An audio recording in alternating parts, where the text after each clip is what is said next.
5 or 6 years ago, large volume tyres were all the rage. It seemed at one point that every brand in the world had 2.8 or 3-inch tyres. In fact, many called them plus because of the bigger size. But what happened to them? Where did they go to? And have they still got a place on the modern eMTB?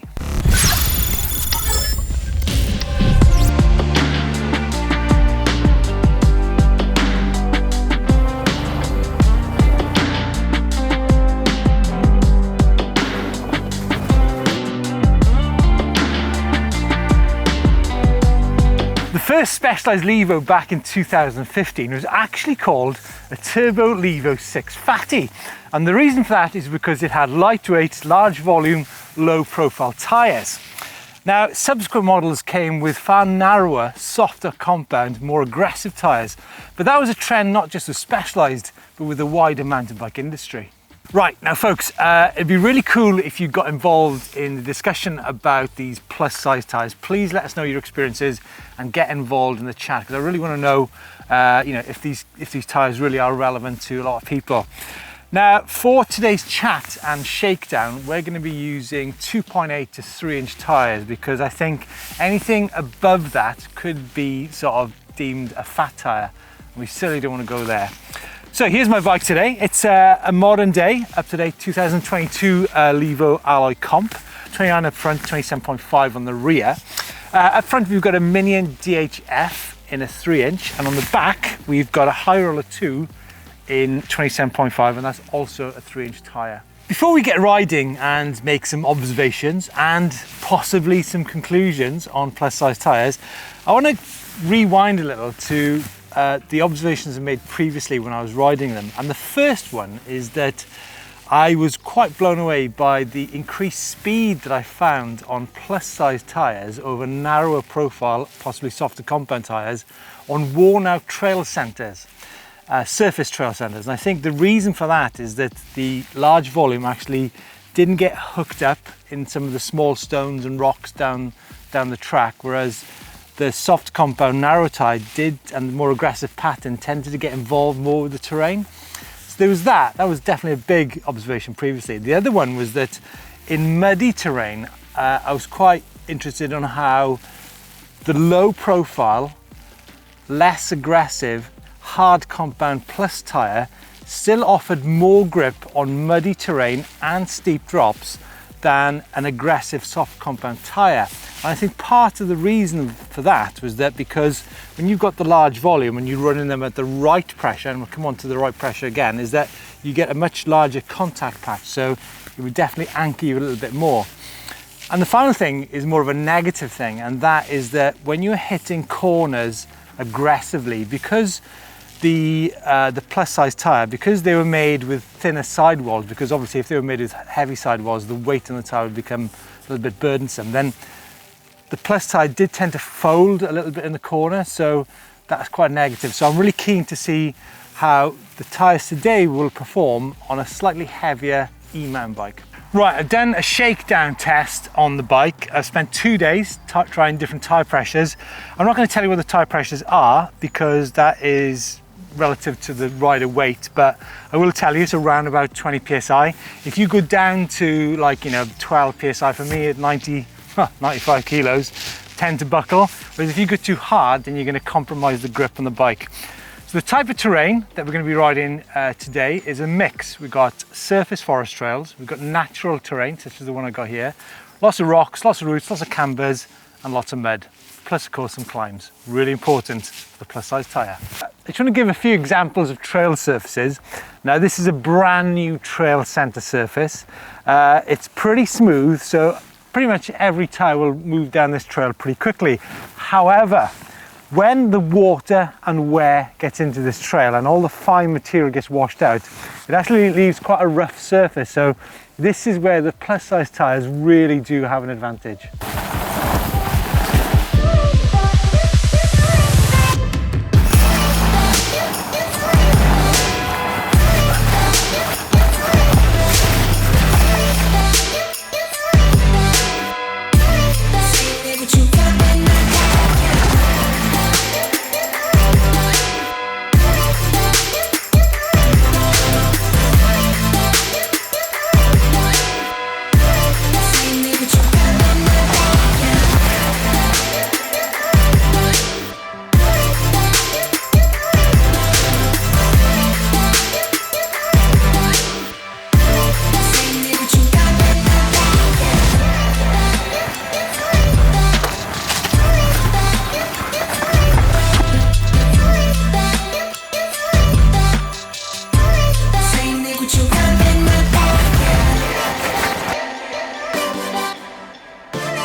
Okay guys, what then are the pluses of Plus tyres? Well, first and foremost, in certain situations and speed, you will actually get more grip than a soft compound tyre.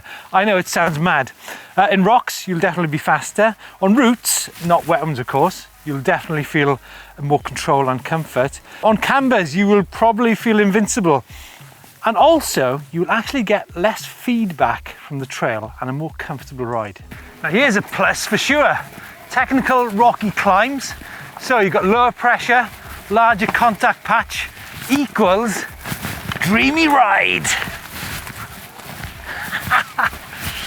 And finally, I know this is quite a mellow option, but when you've got steep banks, you'll definitely be able to anchor up the back tyre on a steep bank better on a large plus size tyre because of that contact patch.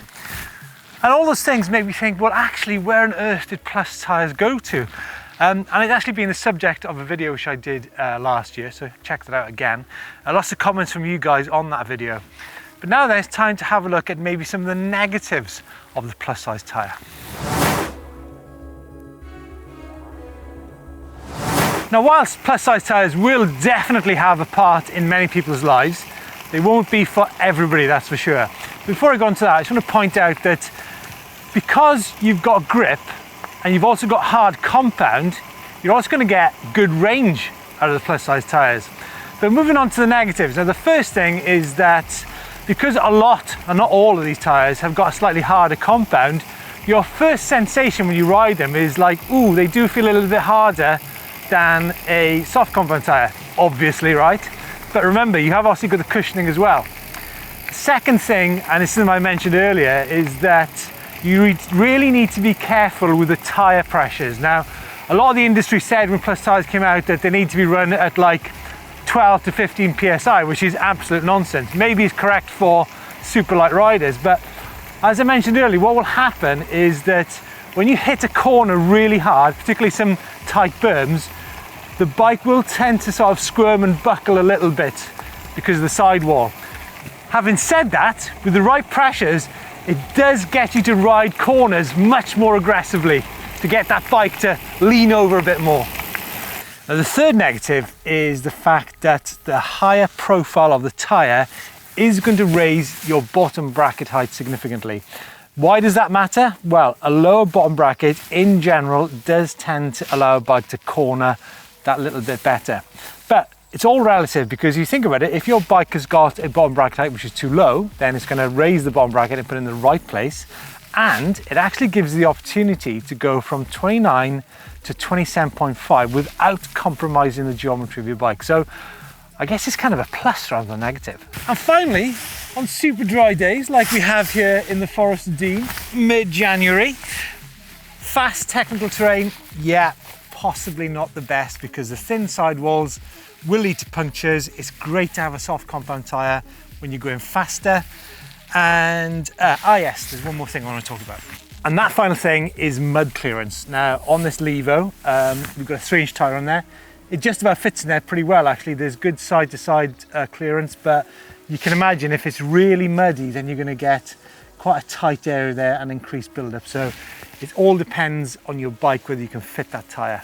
Oh, do you know what? All this chat of tyres has made me really hungry, but before I get into the conclusion, let me just eat my sandwich. Oh, good stuff, good stuff. Grip on that, traction on that. Yeah. Ah, delicious. Right, plus tyres. On balance, I think there are simply far too many benefits of them to ignore. They're readily available in 2.8 or 3-inch versions. You think about it, lightweight, they give you plenty of grip, plenty of comfort. They're not going to be for everybody, right? That's for sure. But I think in the winter months, they're really good. Think about the type of riding you do on an e-bike. You do climbing, descending, long range, and they just cover all those bases really, really well. So I think the bottom line is, guys, give them a try. Like I said, it's not going to be for everybody, but I think they're great. And I certainly will be continuing them with winter months. And I think I might go to 2.8 inch just to try those. Let's know your thoughts, guys. Like I said at the beginning of the video, I want to know what you guys are doing, what's your experiences of your tyres, and let's have a chat about this. And yeah, Please give us a thumbs up, and also please don't forget to subscribe to the channel to get more varied e-mountain bike content. Cheers.